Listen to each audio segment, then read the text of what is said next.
Okay.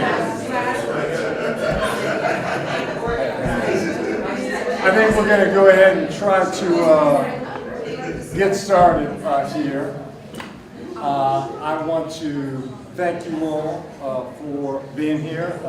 Definitely thanks, Mark Little, for your leadership in terms of pulling this together. Samantha Locke, I know, has done a lot, and the other organizers of Black Communities, a conference for collaboration. My name is Spencer Overton. Just a little bit of background about me. I'm a tenured professor at George Washington University. My specialty as an academic is voting rights and campaign finance reform. I was in the Obama administration. I was a leader of what's known as the think tank of the Justice Department. So it's the Office of Legal Policy there. So now I'm the president of the Joint Center for Political and Economic Studies. So this is basically a Black think tank that was founded in 1970 to support Black elected officials. So you'll remember Voting Rights Act 1965, a lot of new Black voters, a lot of new Black elected officials, so the Joint Center was founded to support them. So today, we're focused on the future of work in Black communities and a few other things. So I'd like to do two things during this session. Thanks for being here. Appreciate you all being here. I'd like to do two things. One, I want to tee up the future of work and have a discussion about what the Joint Center should be doing here. And then second, I'd like to sketch out the Joint Center's strategic plan, future of work as a part of that, and really get any thoughts you all may have on that. So I want to do two things, and I'm hopeful that we'll, benefit from your insights and your wisdom here, Sandy. So I'm also, networking is a big part of this, right? And so I'd like to just pass around these kind of sign-up sheets here. I'd like to stay in touch and work with you all. My email is at the bottom of that, so you can just, write down my email. It's basically spencer@jointcenter.org, right? That would be great, just so that we can stay in touch. So let me go ahead and turn this on. And Mark, does this have sound or not? We'll find out. Okay, sounds good. Let me just see here. Okay, let's try it. Let's try it. Okay. Did we hear anything yet?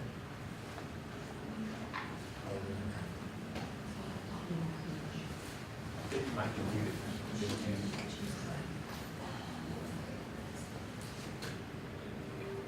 Okay. We're good. Get the sense of it.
Okay, so that kind of tees us up in terms of where we all are. And you all have heard this in terms of automation, artificial intelligence, the Internet of Things, robotics, kind of shaping the economy. The traditional discussion and debate in Silicon Valley largely has been, are there going to be more jobs or fewer jobs, right? Are we all going to be unemployed while robots do everything for us? And so we have, UBI here, universal basic income, or will there be more jobs as a result, right? What I'd say is that this is an incomplete question, right? Because this notion of equality, and in particular, for the purposes of our conference, right, racial equality. So in other words, there may be more jobs, but if like drivers and cashiers and people who are in retail sales are displaced and they do not get some of these new jobs, right? That's a problem, right? We still have a problem here. Like we said here, 27% of African Americans are in just 30 occupations at high risk to automation. I'll pass this out. This is a report that we did on that. We worked with Dr. Kristen Brody on this piece. We found that if we took, in those 30 occupations, if just half of those people were displaced and didn't get new jobs for some reason, that the black unemployment rate would go from 7% to over 20%, right? So there are some significant implications here. But there are also, like we said, these new opportunities. There was one study done that found that between 2007 and 2016, retail lost about 50,000 jobs, but e-commerce added about 355,000 jobs, right? So there's some new jobs here. The question is, are black workers getting those new jobs, right? There's also the potential for good. We talk about, autonomous vehicles. One of the big challenges for black folks in terms of getting to work, right, is transportation and working. If we can lower the cost of transportation, perhaps autonomous vehicles can help us in some other areas, right? Now, some folks will say to you that, well, isn't this just a low income issue, right? Like, hey, black folks are more likely to be, maybe lower educated or have less income, and therefore their jobs are more likely to be subject to automation, right? And I'd say that is not the case because there are some specific issues that we deal with. So, for example, if you think about implicit bias in employment in terms of promotions, evaluations, et cetera, right? That is uniquely situated to us. And so when we talk about employment transitions as a result of automation, right, we're going to be differently affected. When you think about wealth, right, and white households having net worth is 10 times more, if you have extended periods of unemployment, it's much less likely you're going to be able to meet your household demands here if you have a little bit of wealth. There are other things in terms of residential segregation, lack of social networks, etc. Right? So now, I'd say this is a key moment, right? To basically, we can either make some policy changes to prevent growth in disparities here, right? Or we can see disparities increase here. As we teed up here, there's also this possibility for us moving forward if we are strategic about this, right? I mean, all of this has been about labor from the beginning, right? I mean, the reason many of us are in the room, right, is because of the demand for labor, right? Great migration, right? We got a labor piece that is there and an economic piece here. This is the next big thing, and the question is, how is this going to work out for us? You all know about the racial disparities in Silicon Valley. All that technology stuff is coming to Memphis, and it's coming to the Black Belt of Alabama and Mississippi, right? When we talk about automating these factories, and we talk about the kiosks to check out at Silicon Valley, all this stuff, it's coming across, right? So the question here is Memphis gonna look like Silicon Valley in terms of the workforce, right? And hopefully not, kind of depending on what we do. There's a rare opportunity for us to be at kind of the front of the line here. Can we figure out how to get some of these spots early and really kind of hold on to them in terms of being at the forefront, because there aren't entrenched incumbents.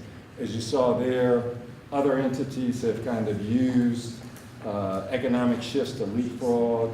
We see that in Estonia, we see that in Rwanda. Can we do the same thing, right, in Black communities here? One of the reasons that I think Black Panther was so meaningful here is just this notion that our model, our goal, was not like a white standard, right? It was this notion of our human potential, right? It was beyond that, right? So the question is, can we think that way now?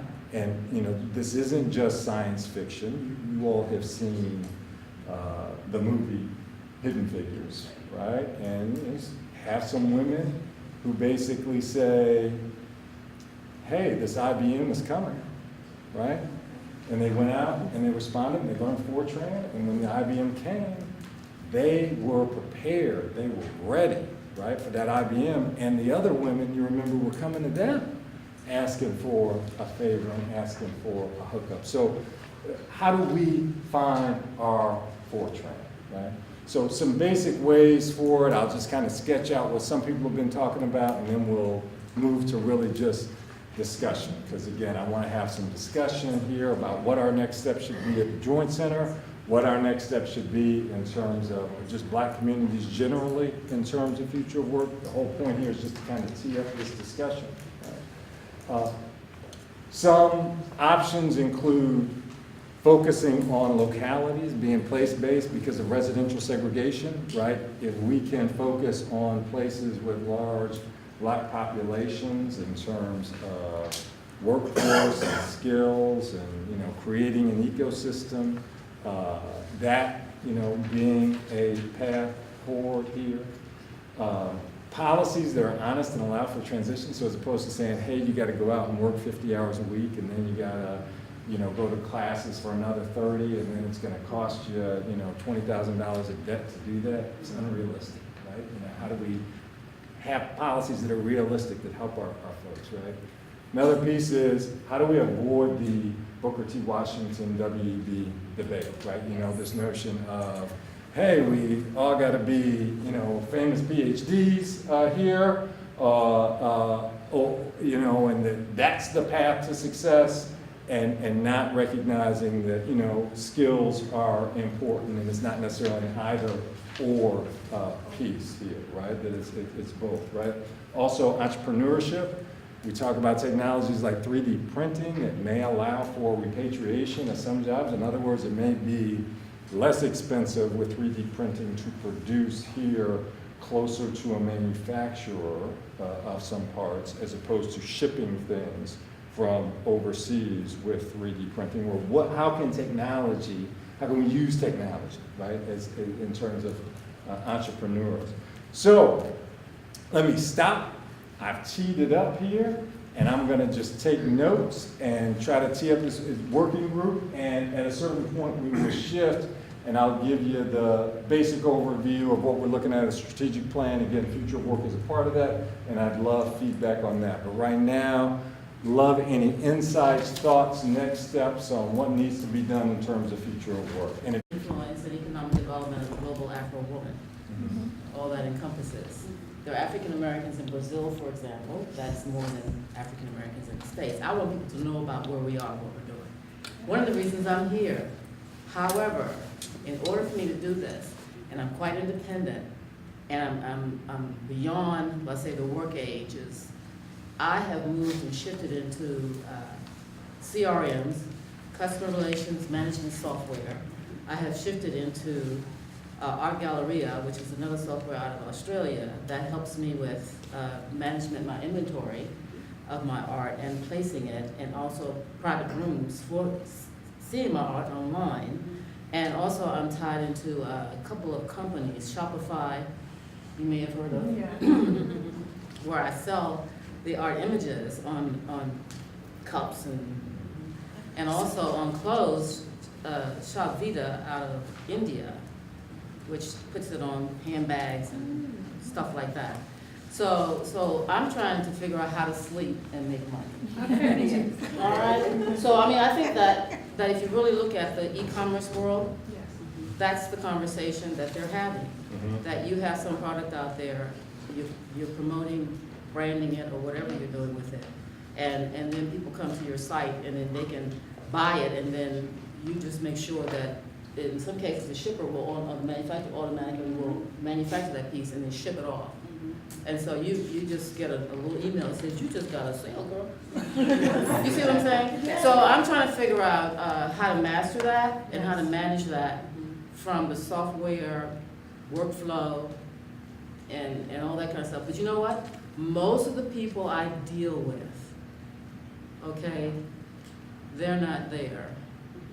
So I have to back up some time and do texts, emails, and certain maybe even mail, to kind of reach people, and that's probably my challenge. But that's what I'm trying to be about. Hi, my name is Andrea Wise. I live in Washington, D.C. I'm an urban planner and I work in affordable housing and urban development.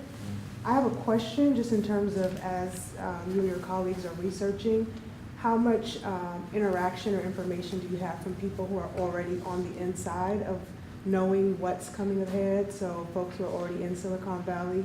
Because I think that's an important factor instead of, even though we know, we have the notion and we see it, but actually even the example that you gave with Hidden Figures, she was able to know IBM was coming because it was in a room, like in the place that she worked.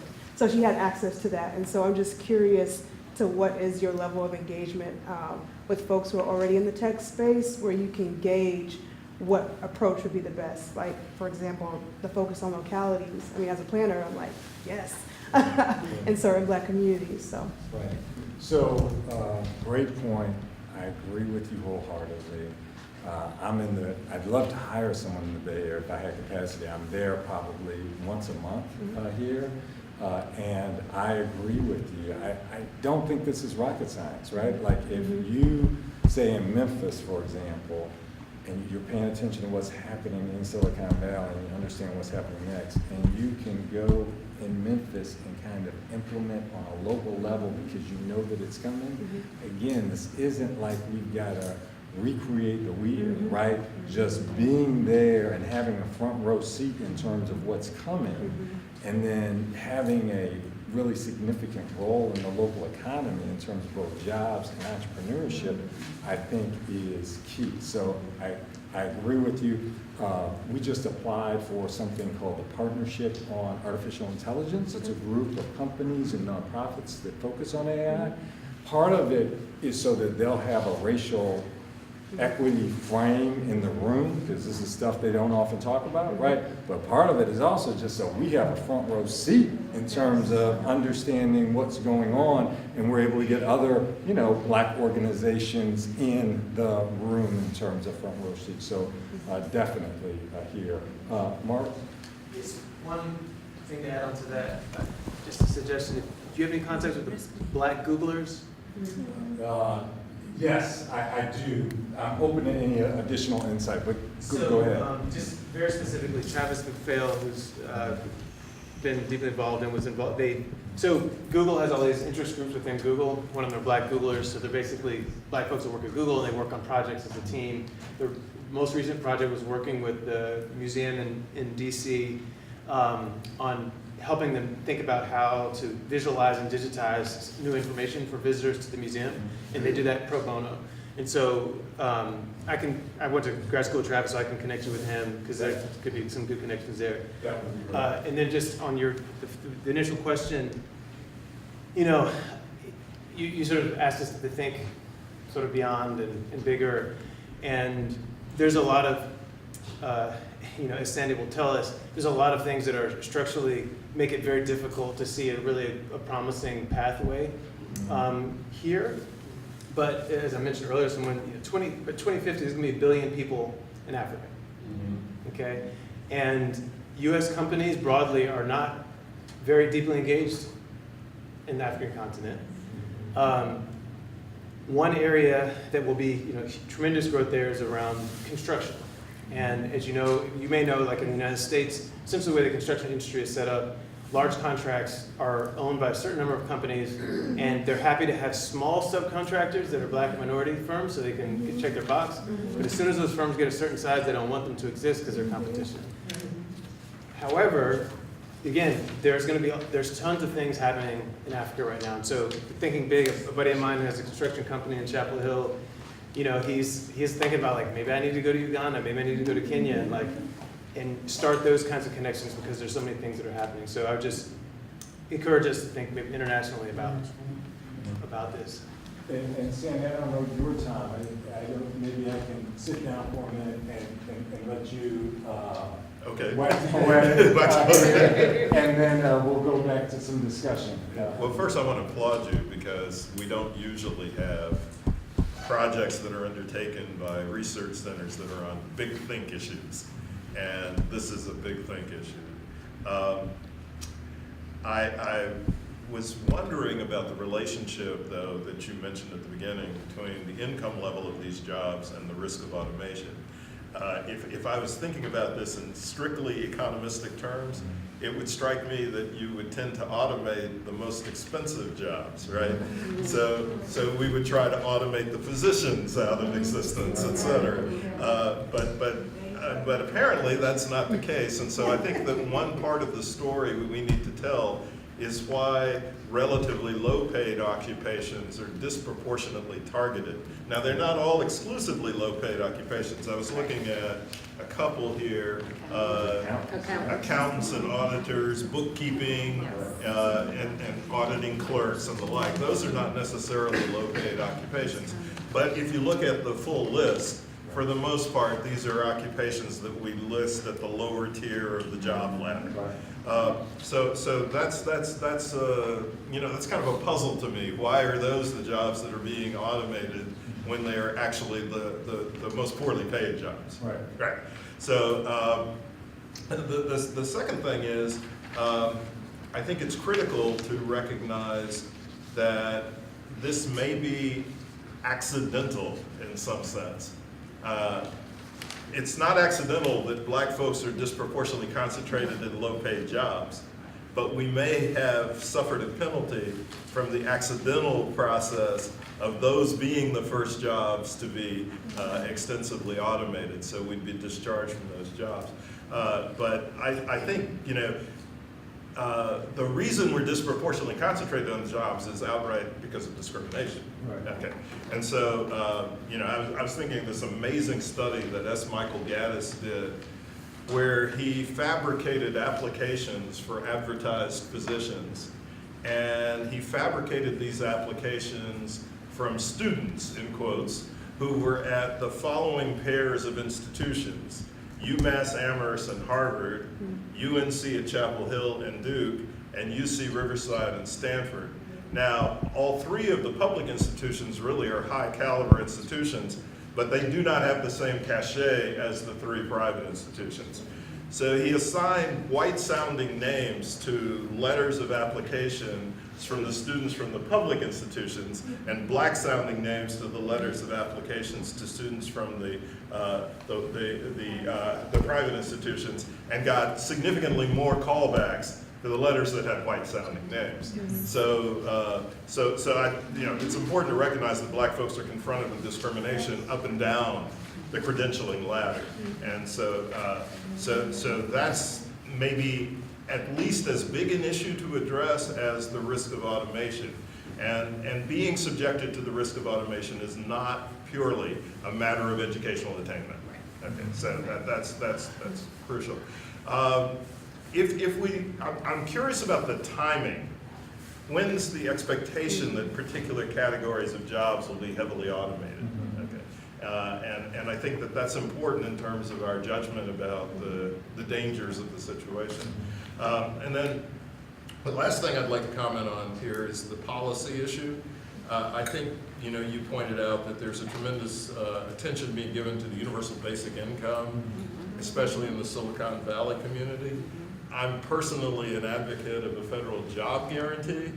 And, you know, I guess 2 days ago, Senator Booker put out a proposal for a federal job guarantee, at least a pilot program, and Senator Sanders is about to bring out a proposal for a full-scale federal job guarantee. I don't think that the two are mutually exclusive. Essentially, a universal basic income is giving everybody an income grant. Typical policy proposal says it's going to be about $12,000 per person. The federal job guarantee says that everyone is assured of being able to find employment who seeks it at non-poverty wages with the same benefits package that's available to federal civil servants. Okay. You know, you could have both, but there seems to be this debate over one or the other. And so let me say this: I would rather be in a world with a federal job guarantee without a UBI than a world with a UBI without a federal job guarantee. And here's the reason why. The UBI de facto will subsidize bad jobs. Okay? It will subsidize those jobs, perhaps, that are at greatest risk of automation. Okay?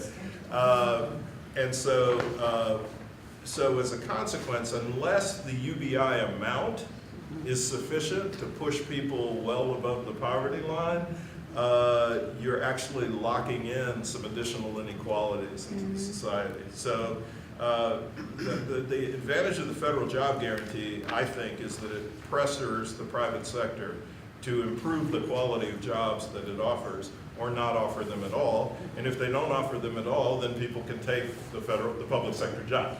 Okay. And so and the public sector job would provide an opportunity for marginalized groups or stigmatized groups to get jobs. So this would include folks who had been previously incarcerated, who've completed their sentences, who have a tremendously difficult time getting employment. Well, they could be assured that as soon as they step out of prison, they could have a job. This would also include folks who have disabilities, because we can be creative about the types of jobs and recognize the capacities of folks who are marked as disabled being far greater than we customarily assume. Military veterans who have difficulty finding employment would have an assurance of a job. And then any community of folks who are subjected to workplace discrimination or employment discrimination would be assured of having jobs. And we could point in the direction of employment areas that are less likely to be automated. Now, you know, here's my question.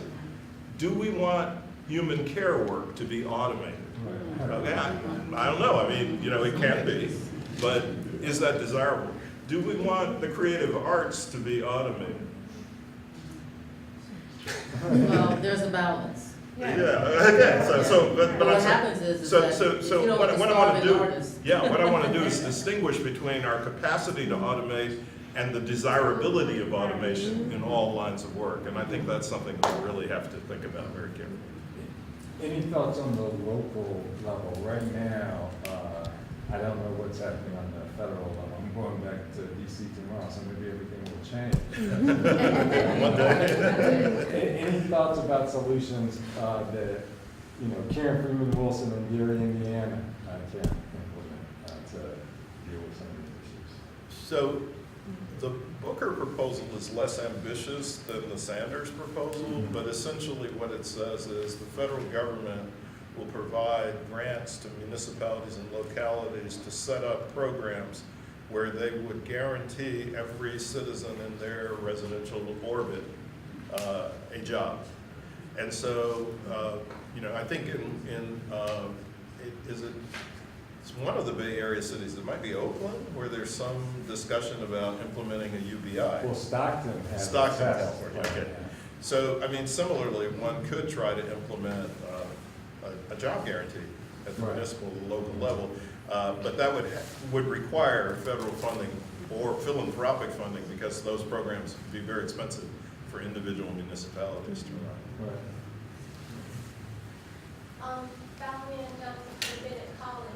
I'm an anthropologist, so one of the questions I would kind of think about, as Sandy is talking about grants going to municipalities and localities, is the culture of those places when it comes to the ways in which these things will be administered. Because I think about the USDA and what happened with black farmers, and what was supposed to happen with the federal government did not, because of that local politics. Yeah. And so part of, I think, the discussion to me would be how helping folks to be more on board with how you do this in a more equitable manner than previously. And that means looking at those connections and networks that people have, that privilege is certain. And I know it's really tricky, but I think it has to be addressed in some kind But of. there's a lot there, like GI Bill is another example of that. Yes.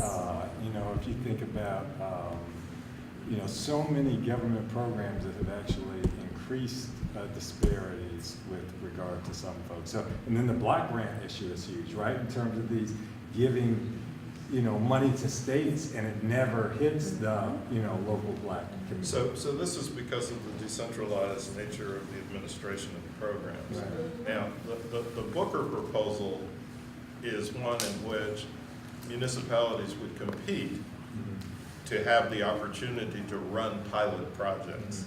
And so presumably, we would only assign those projects to the municipalities that had the strongest proposals. But the Sanders proposal would have full monitoring on a national level conducted by the federal government. And so, yeah, I mean, we're very sensitive to that issue because it's a critical one.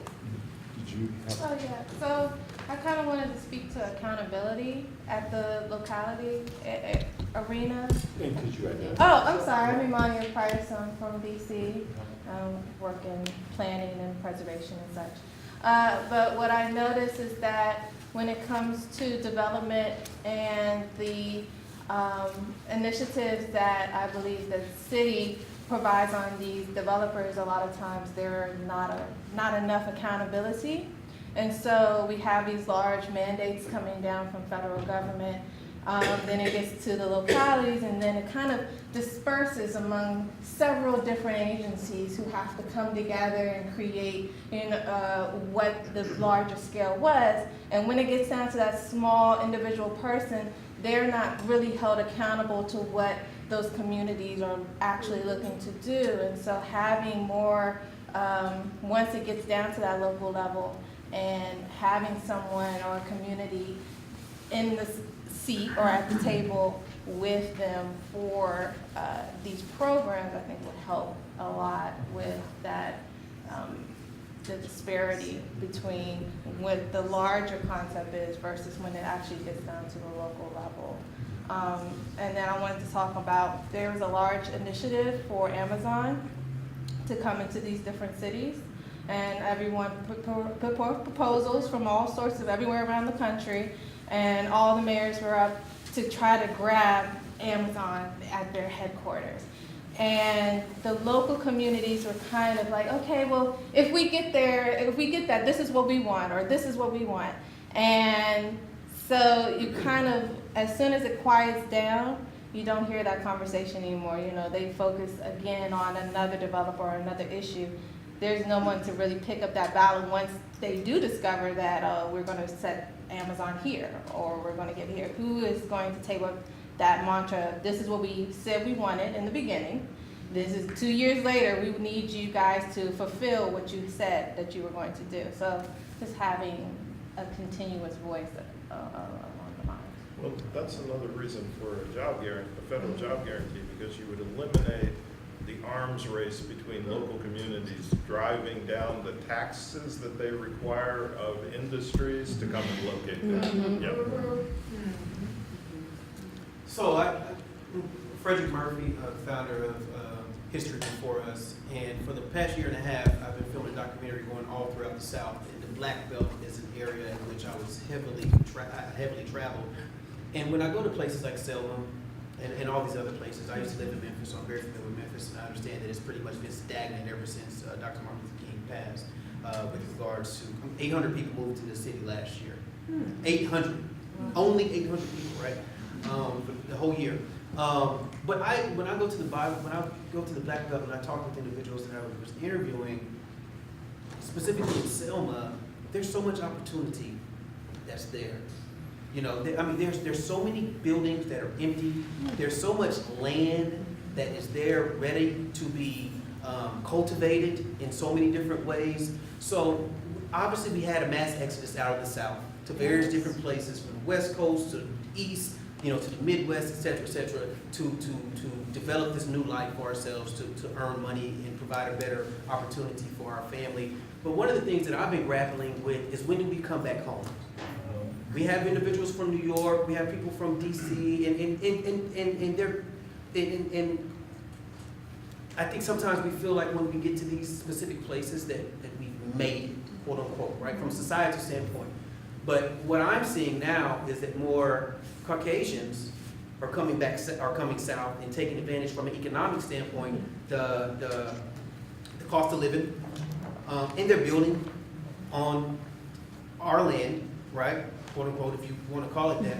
But when do we take, someone said accountability, when do we come back to these areas that have been ravaged after the civil rights movement, after the emancipation of slavery, and take stake back into those historical Black towns and make use of those hundreds of empty buildings that are there that can be they can be refurbished and they can turn into things, and because we are advanced so much with regards to technology, how come those places can't be the hub to where sites are being utilized in the land, because the land is there. Yes. Go to Mississippi and Alabama and all, the land is there, that companies aren't trying to beat down the doors to come to these places where land is of abundance and the cost of living and all these other things. So I grapple with that a lot, is when are we going to start going back to the Bible Belt? Black Belt. Is that though limited to Selma? I mean, doesn't the same phenomenon happen in terms of people leaving Detroit and south side of Chicago, and other No, I don't think so, but we also talked about how many different branches it has to go through just for one thing to be approved. And with the discrimination, and I'm not saying that it will not happen in those places. Right. However, in a lot of these historical Black towns, and you can cut through a lot of that red tape. You can cut through a whole lot of that red tape. When I was in Mound Bayou, Mississippi, I was just amazed at Mound Bayou with regards to the history of Mound Bayou and the opportunity that was there that Dr. T.R.M. Howard had put forth, and it's just, that's just one of the things and I grapple with it myself. I live in Charlotte, North Carolina. I'm from Tennessee. But when do we start going back